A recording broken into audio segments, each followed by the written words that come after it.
Staar 8th grade math sample exam, problem number 12. The circle graph below represents the Manzi family's monthly budget.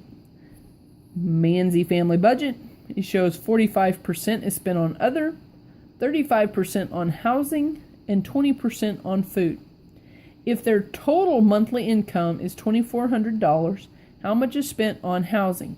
So housing is 35%. So we're looking at 35% of their $2,400. Now remember when we were setting up some of these proportions earlier? We did is over of and percent over 100. So that's what we want our proportion to look like. I know I'm going to have a 100, and I was given the percent, which is 35. This is next to the word of, so I'm going to put it in the denominator. And I'm going to solve for whatever that amount is. So here, since I have a proportion set up, one of the ways I can solve that is to cross multiply. So I'm going to multiply the two numbers and then divide by the other number that's just hanging out. So if I'm doing that, 2,400 times 35, get an answer.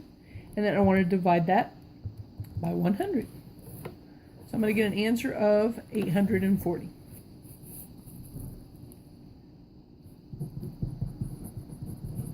Another way that I could work that same problem is to use this same phrase, 35% of 2,400. Remember, this percent could be written as a decimal by me dropping the percent sign and moving the decimal two places. So I could write 0.35 of means times 2,400. So I could have multiplied 0.35 times 2,400. Type that in my calculator.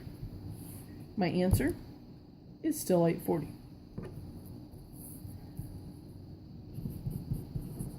So that means if I was to write a little sentence about that or something, I would say $840 of the Manzi $2,400 is spent on housing.